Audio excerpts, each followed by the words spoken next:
Ya. Buenas tardes, queridos estudiantes.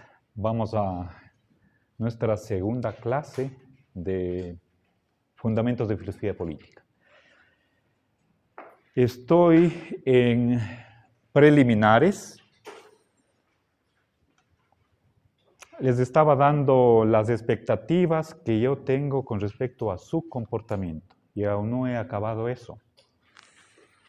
No sé si conocen este texto. Es La culpa es de la vaca. ¿Sí?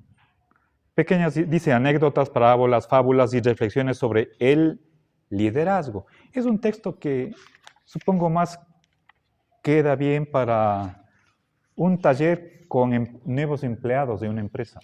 ¿Sí? Pero hay aquí una lectura que les voy a leer. La gente que me gusta. No recuerdo cuál es el autor. Creo que es Paulo Coelho. ¿Sí?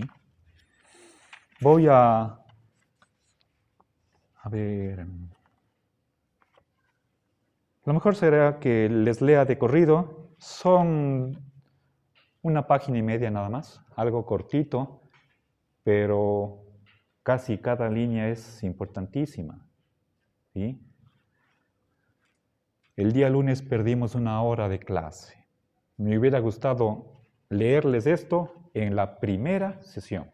Ahora estamos en la segunda, pero igual primera semana de clase. Y no es algo que pretendo ustedes lo realicen solamente un mes, un semestre. Esto debería ser para toda la vida. ¿Sí? Al presentarles esto, simplemente yo me hago un ideal. ¿Cómo sería el estudiante con quien yo estaría a gusto enseñando? Espero que ustedes se acerquen lo más posible a lo de acá. ¿Sí? Por lo general, no pierdo tiempo en mis explicaciones. Esto no es pérdida de tiempo para llenar la hora. Es una lección de vida.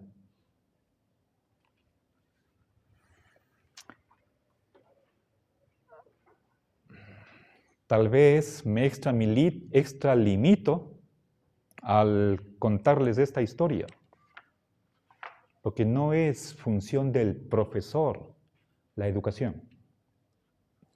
Tal vez a ustedes eso les suene extraño. Una cosa es educar, otra cosa es instruir. Mi función es instruir. Por una parte, transmito conocimientos. Y quiero que ustedes se ejerciten en pensar filosóficamente. Esto de aquí va más allá de eso. Tiene que ver con modo de ser. Y no solamente con pensar de una determinada manera, siguiendo normas que espero tener tiempo para explicarlas o empezar a explicarlas en esta hora. ¿Sí? Bueno, entonces, importantísimo. Y no les voy a repetir durante el año que vamos a estar juntos. Esto queda para hoy día y subiré al internet, al canal. ¿Sí? Obviamente es un texto muy popular. Si ustedes ponen la gente que me busca en Google, van a obtener esto de aquí. ¿Ok?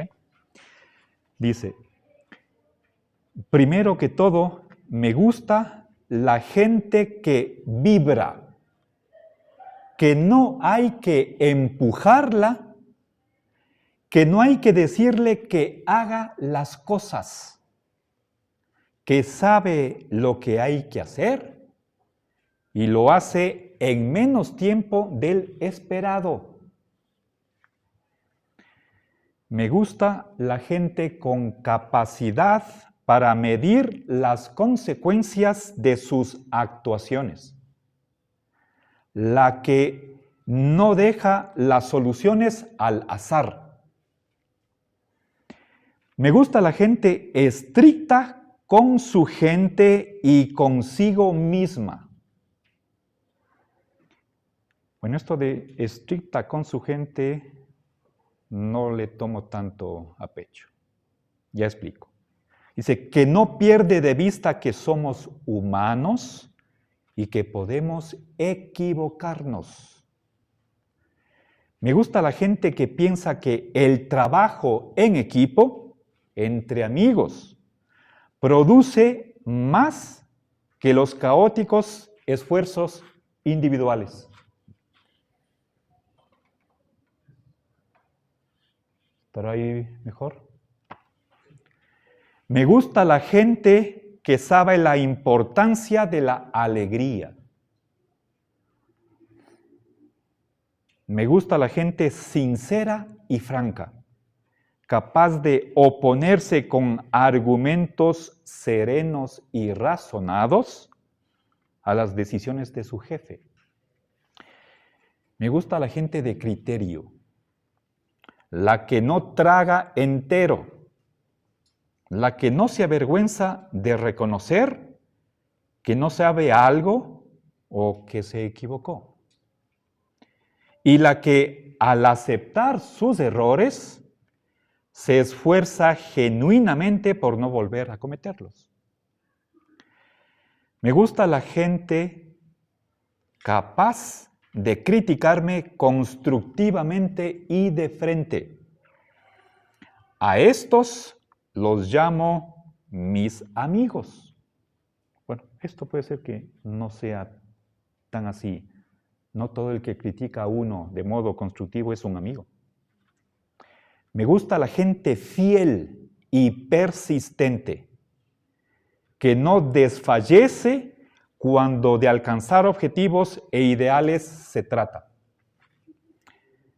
Me gusta la gente de garra, que entiende los obstáculos como un reto.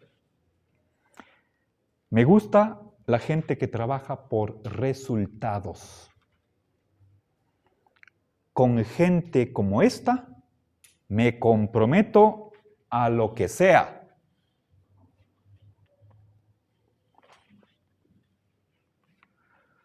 Así no reciba retribución económica alguna. ¿Por qué tiene que aparecer el dinero aquí? Con haber tenido esa gente a mi lado, me doy por recompensado. Bien. Yo podría escribir algo semejante con mis propios ideales, si tuviera tiempo. Pero esto está bastante cerca de cuáles son mis aspiraciones con respecto a ustedes. ¿Ok? Yo creo que las palabras son claras. Creo que no hace falta, no necesito explicar. ¿Sí? Tal vez algún comentario de parte de ustedes. ¿No?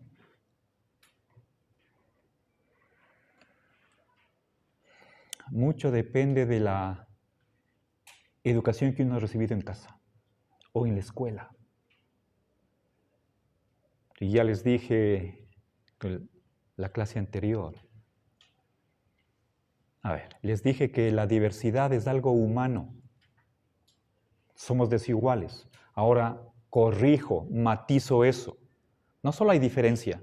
No quiero insistir yo en la diversidad, sino en la unidad y la semejanza. Todos somos seres humanos. Y por lo tanto compartimos una conciencia. Conciencia en el sentido simplemente de darnos cuenta del mundo exterior y de nosotros mismos, de nuestro pasado. Somos seres sociales. Tenemos sentido de comunidad. O pertenecemos a varias comunidades y tenemos ese sentimiento de participación en grupos. Tenemos sentimientos. Pueden ser positivos o negativos. El miedo es uno de ellos. La esperanza es otro. Tenemos ideales, objetivos, metas, planes, nos hacemos planes de vida. Aquí habla de lucha. Y quiero, a ver,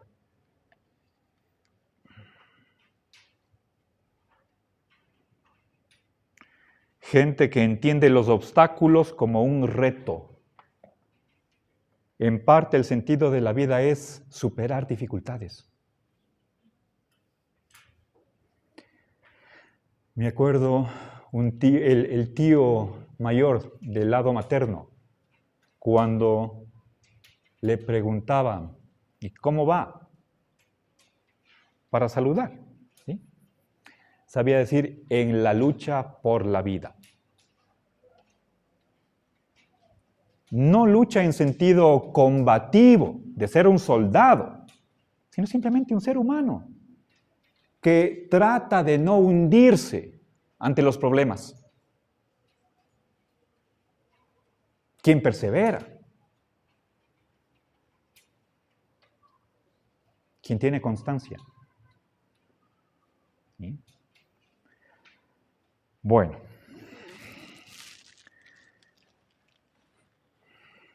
Debería yo escribir una media paginita con mis deseos. Sería un buen ejercicio. ¿Qué tipo de gente a ustedes les gustaría tener a su lado? Haga una lista. 3, 5, 10 cosas ahí.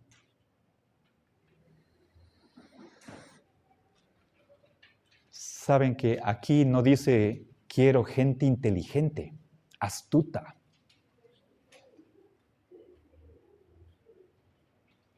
Tal vez es una falta. ¿Por qué no? Pero, ¿es eso lo principal? ¿Estudiantes que pasen con 100 sobre 100? ¿O otras cosas más humanas? Como el trato, por ejemplo. El modo de comportarse. ¿Sí? Una cosa importante que está aquí es que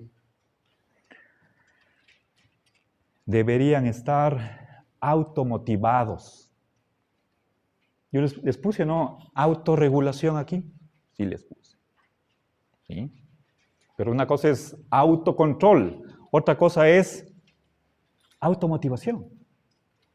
Que no haga falta que alguien me pida algo para yo ponerme a hacer. ¿Alguien de ustedes por casualidad ha ido a la biblioteca y ha tratado de localizar en qué parte, en qué anaquel está filosofía política, la sección de filosofía política? ¿Alguien por casualidad en YouTube puso filosofía política y vio un videíto de 3 minutos?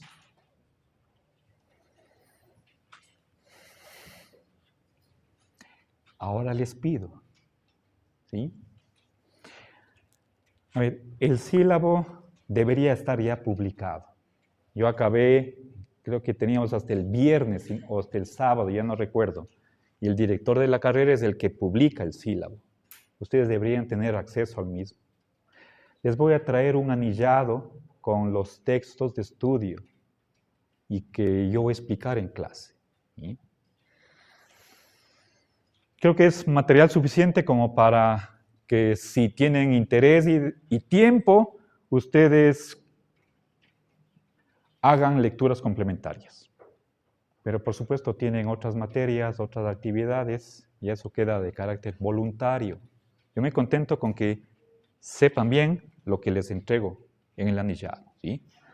A ver, a propósito, todavía no he entregado los textos en la copiadora para que me saquen, ¿sí? Para todos.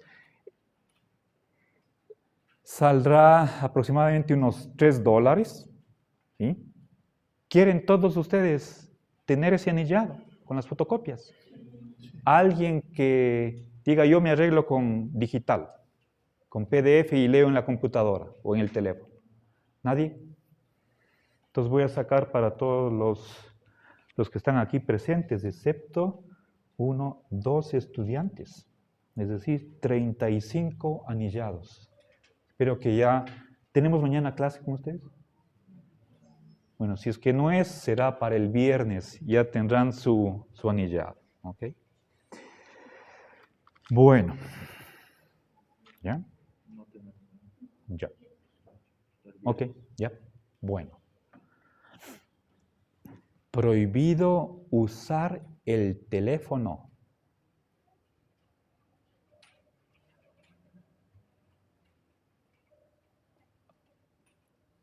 Esa es una prohibición absoluta. ¿Usted, su nombre, por favor? ¿Perdón? ¿Escuchó esa? ¿Vino usted a la clase del lunes? Sí. ¿Les dije o no que no pueden usar el teléfono? Por favor. No más.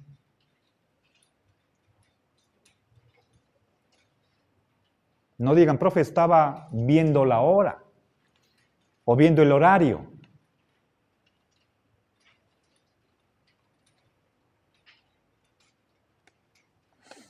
¿Ok? Bueno. A ver, ¿alguna pregunta con estas cuestiones preliminares? Quiero ambiente de trabajo. Estamos en la universidad. Yo para enseñar, ustedes para aprender. Podrán enseñarme algo, por supuesto. No lo niego.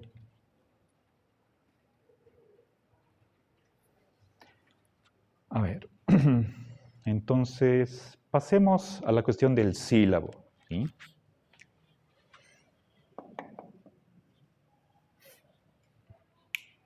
A ver, veamos, ¿qué es el sílabo? Es el plan que yo tengo para llevar adelante este curso. El formato del sílabo es uno solo para toda la universidad. Es decir, las secciones que contiene, eso es una plantilla que tiene que utilizar todo profesor. Nosotros solo llenamos esa plantilla, ¿ok? A ver, en primer lugar veamos objetivos de la materia. ¿Sí? Verán, la filosofía política es una materia sistemática, a diferencia de una asignatura histórica. En nuestra carrera, ustedes verán 4 ciclos de historia de la filosofía. Entonces se ve el siguiente ciclo, si es que no es en filosofía antigua, pues pasarán a la medieval y renacentista, el tercero moderna y finalmente culminan con la contemporánea. Eso es historia. ¿Sí? Desde el siglo V a.C. hasta el siglo XX. Filosofía política no es una materia histórica. Lo que nos interesa es resolver problemas. ¿Sí? Y por lo tanto, ahí va el objetivo principal. ¿Sí? Quiero que ustedes se ejerciten en desarrollar o potenciar el pensamiento filosófico. ¿Sí? A ver, en el anillado que les doy habrá una hojita con abreviaturas y símbolos que empleo en el pizarrón y que les animo que ustedes, cuando hagan los resúmenes de las lecturas, también empleen o los símbolos que yo utilizo u otros que sean personales. La idea es que quede consignado en una hojita, en el cuaderno, en sus apuntes, una idea completa, pero sin necesidad de escribir una oración completa. ¿Ok? Si saben taquigrafía, están hechos. Yo no lo sé. ¿Sí? Yo no la sé, perdón. Entonces, potenciar el pensamiento filosófico. ¿Y en qué consiste pensar filosóficamente? ¿Sí? Es decir, Kant es conocido por haber dicho que la tarea de un profesor no es enseñar la filosofía. ¿Sí? O sea, la tarea del profesor de filosofía no es enseñar filosofía. Hasta ahí estoy diciendo simplemente lo que no es. ¿Creen que antes de completar esta primera parte es aceptable o no? Parece un sinsentido, ¿sí? Pero la segunda parte de la frase dice, sino enseñar a filosofar. Es decir, no nos interesa tanto datos o información. ¿Sí? ¿Qué dijo Platón? ¿Qué dijo Santo Tomás? Lo que interesa es que cada uno piense por su propia cuenta. Kant también es conocidísimo por haber dicho, atrévete a pensar. Si no interesa que uno, no es lo primero, lo primordial, que uno se aprenda qué dijeron los autores, qué pensó Platón, qué dijo Hegel. Eso está bien. Obviamente no vamos a desechar, poner a un lado 2500 años de historia. Tenemos que estudiar la historia. ¿Pero para qué? Para que me ayude a desarrollar mi propio pensamiento. O sea, una cosa es que ustedes me digan, muy bien, Descartes, Leibniz dicen esto. La pregunta es, ¿y qué piensa usted? Si fallamos en lo segundo, no estamos propiamente cumpliendo este primer y central objetivo. ¿Sí? Desarrollar el pensamiento filosófico, el modo de pensar filosóficamente. ¿Y en qué consiste esto? Empezamos por un problema. ¿Sí?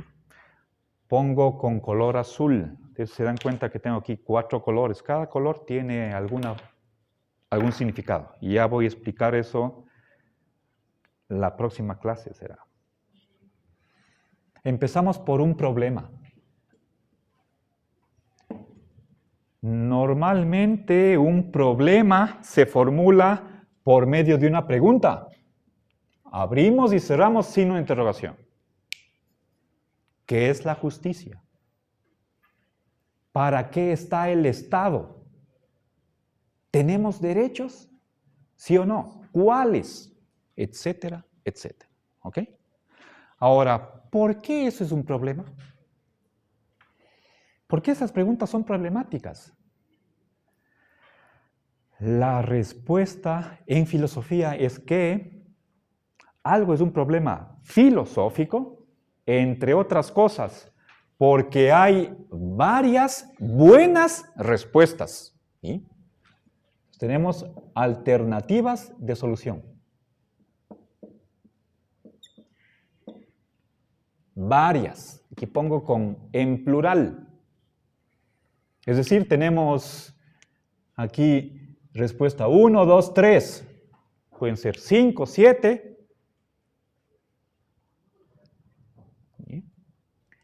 Algunas preguntas admiten solamente 2 respuestas. Sí o no. Pero detrás de cada una de estas respuestas hay una justificación, un fundamento. Pensemos, por ejemplo, en la desigualdad. ¿Es correcta? Desigualdad económica. Que haya ricos y pobres. ¿Ese es un problema filosófico? Unos dirán sí, otros dirán no. ¿Ok? Y cada uno da razones. Cada respuesta está con un respaldo, una motivación. ¿Ok? Bien. Ahora tenemos, lo importante es que hay razones, tanto a favor como en contra. de cada una de estas posibles respuestas. ¿Sí?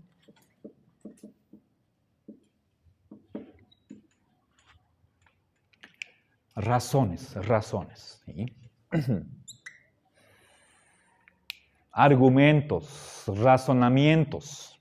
¿Ok? O sea, una razón es lo que responde a la pregunta de ¿por qué cree usted tal cosa? O sea, ¿en qué se basa? ¿Ok? Bien. Entonces, razones a favor están indicando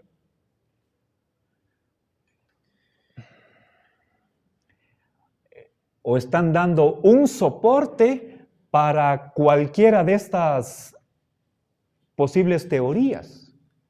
En cambio, las razones en contra son dificultades, objeciones, desventajas, el lado flaco que tiene una teoría, ¿sí? Que podrían obstaculizar a una persona para abrazar una teoría. ¿Sí? Bueno, entonces, ¿qué tenemos que hacer? Cuando llegamos acá, entonces, bueno, quizás desde el comienzo vemos que en la filosofía hay discrepancia, es decir, desacuerdo. No hay unanimidad. ¿Sí? A ver, discrepancia. ¿Sí entienden esta palabra, no? Desacuerdo. Pero es una discrepancia racional. Detrás de los distintos puntos de vista hay razones. ¿Sí? Y entonces la filosofía es debate, discusión. ¿Sí? Piensen, por ejemplo, en filosofía política. Podemos y veremos, una cosa es el anarquismo, que no existe el Estado, que desaparezca el Estado. Otra cosa es creer que el Estado debería ser lo más pequeño, como propone el señor Daniel Noboa. O un Estado que tenga servicio social, que se preocupe por los trabajadores, etcétera, etcétera. 3 posiciones. ¿Ok? Hay más, por supuesto. Y no nos ponemos de acuerdo. La pregunta es, ¿cuál de estas alternativas es la mejor? ¿Sí? ¿Cuál es la mejor?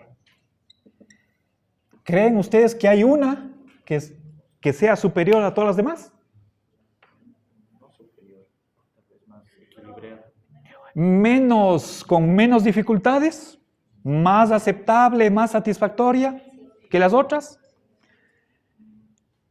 Esto lo responde cada quien. Es personal.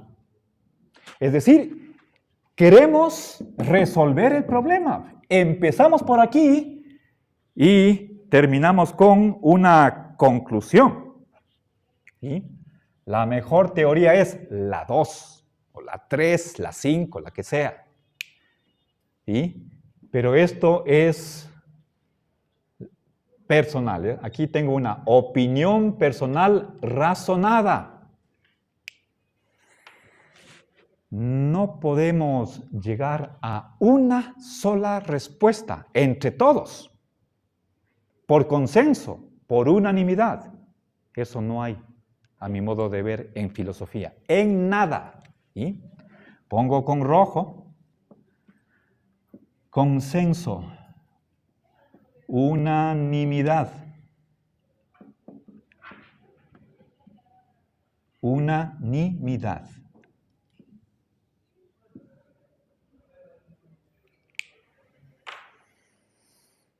Dialogaremos, ¿sí? Tendremos debates. Les planteo un problema, por ejemplo, ¿cuáles son las funciones del Estado? ¿Debe el Estado reducir la pobreza? No porque lo diga la Constitución, sino porque es lo que tiene que hacer, aunque no esté en la Constitución. ¿Sí o no? Entonces, a favor a la derecha, en contra a la izquierda, indecisos al fondo. Y conversamos. ¿Ok? Tengamos mente abierta. Ahora, algo más. ¿Sí?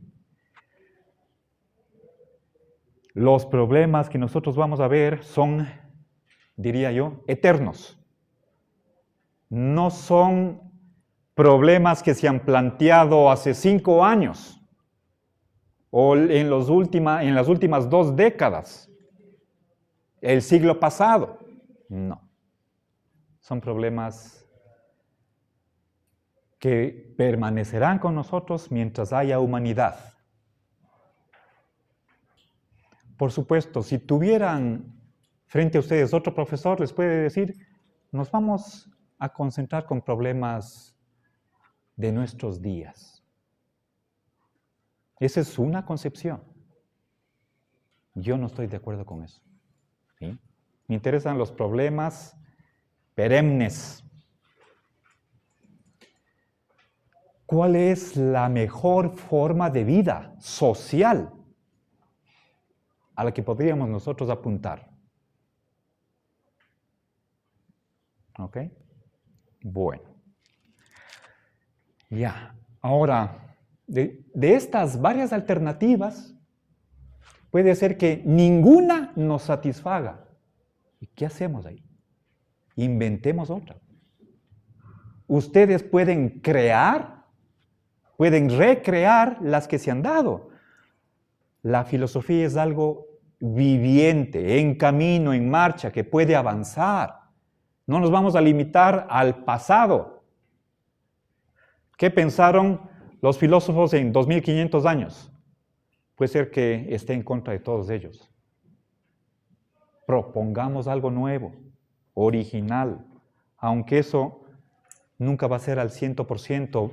Siempre hay antecedentes, predecesores. Ya alguien antes de nosotros pensó algo semejante, aunque sea en esbozo, en germen. ¿Ok? Hay espacio o lugar para una revolución, pero cambiar las mentes, el modo de pensar es dificilísimo. Para que cambiemos una teoría física o astronómica, podemos esperar 300 años. Para un cambio de lógica, mucho más. Cuando estamos hablando de política, pueden ser cuestión de miles de años.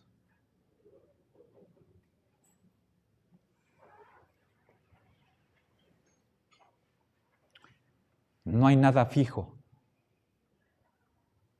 Y la filosofía no es cuestión de museo. Podemos hacerla avanzar. Para eso necesitamos imaginación, creatividad. Todos tenemos esas habilidades, ¿sí? Pero hay que ejercitarlas, ¿ok? Bien. Ahora, esto es en general. Ahora, tenemos que aplicar esto es un método, ¿sí? Que en realidad es simplemente una continuación de lo que han hecho desde los clásicos en la antigüedad, Platón y Aristóteles, durante la Edad Media y hasta nuestros días. ¿Qué varía? La lógica que está detrás. Aquí les hablé de argumentos. ¿Sí? O si quieren ustedes, un razonamiento, ese es algo diferente, algo más laxo, más flexible. ¿Qué es un argumento?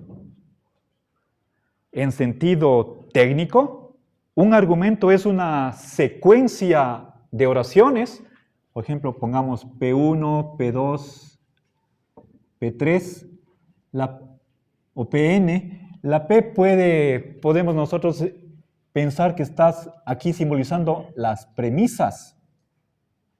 y de ahí saco una conclusión.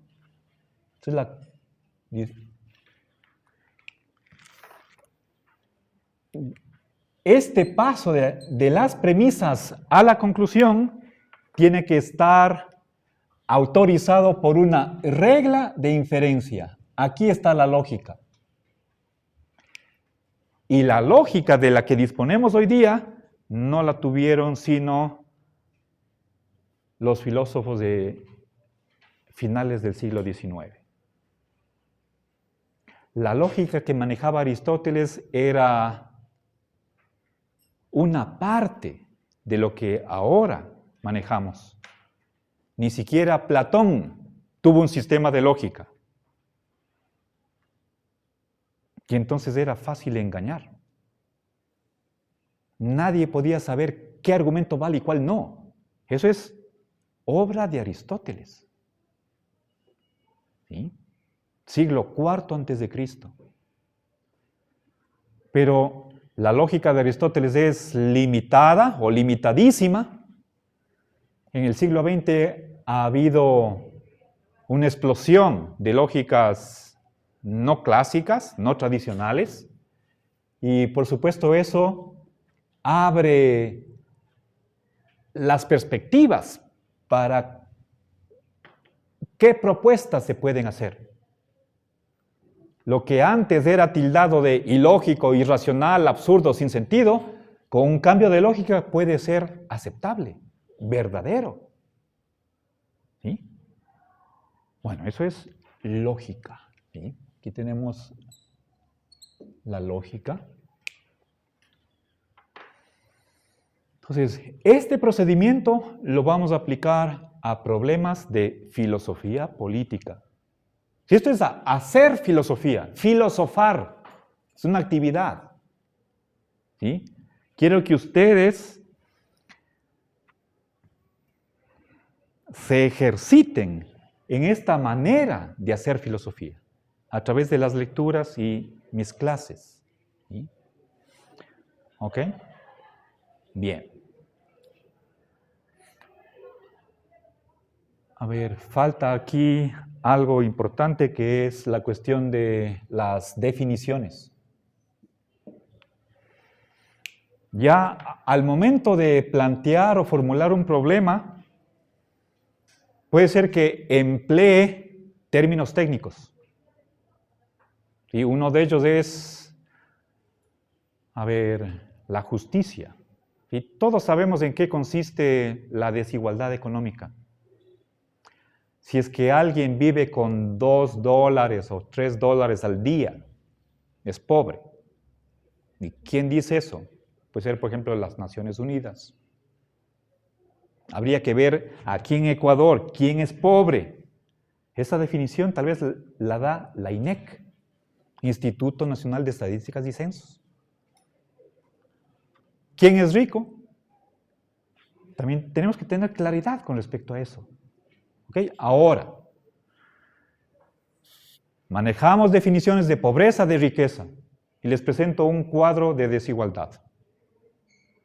Ahora les pregunto, ¿es esa desigualdad justa?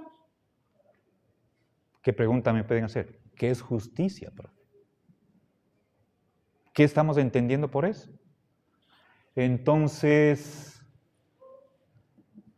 para que podamos discutir fructíferamente, tengamos claridad con respecto a el significado de las palabras o de los conceptos que manejamos. O sea, mal podríamos nosotros estar en un intercambio de ideas si es que no tenemos una base común.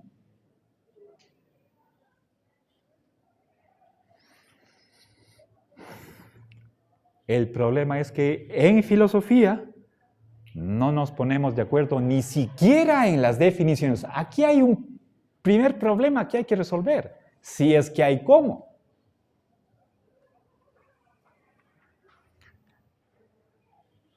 El tema de la justicia es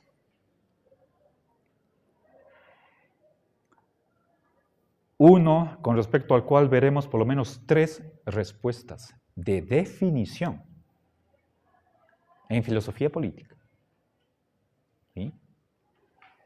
nosotros aquí al lado tenemos la famosa Facultad de Jurisprudencia y Ciencias Políticas. Tenemos ahí a profesores. Si les preguntamos, díganos, le veo ahí a un profesor, ¿qué es la justicia? Seguramente nos dará una respuesta, pero ¿será aceptable para todos? Será una posición que hay que argumentar frente a otras personas que no piensan lo mismo. ¿Sí? Entonces, nos quedamos aquí. Pero, fíjense, no porque haya diferencia de pensamiento, nosotros al llegar acá nos vamos a quedar con las manos vacías. Eso puede ser algo temporal. Si uno, fíjense acá, ¿sí? Puede ser que alguien no tenga la suficiente información, datos o conocimientos y se quede indeciso. Pongamos ahí una tercera posición. ¿Sí? No tengo una respuesta, por de pronto. Pero, profe, deme más tiempo para investigar. ¿Sí? Que para salir de esta incertidumbre, o si quieren ustedes, neutralidad, ni lo uno ni lo otro, y no sé por dónde. ¿Ok? Bueno.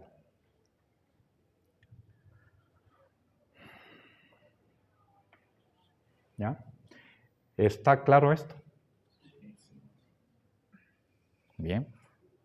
Si nosotros logramos atravesar por cada una de estas fases en cada subtemática que les voy a indicar la próxima clase, entonces habremos conseguido los objetivos del curso. Ya quiero que ustedes continúen con esa capacidad de pensar de este modo. Riguroso, responsable, serio, crítico y autocrítico. ¿Ok? El texto y con esto acabo. El texto de Paulo Coelho decía, me gusta la gente que no se traga entero, que cree lo que le dicen. Bueno, creo que necesito comentar, pero ya se me acabó la hora. Gracias.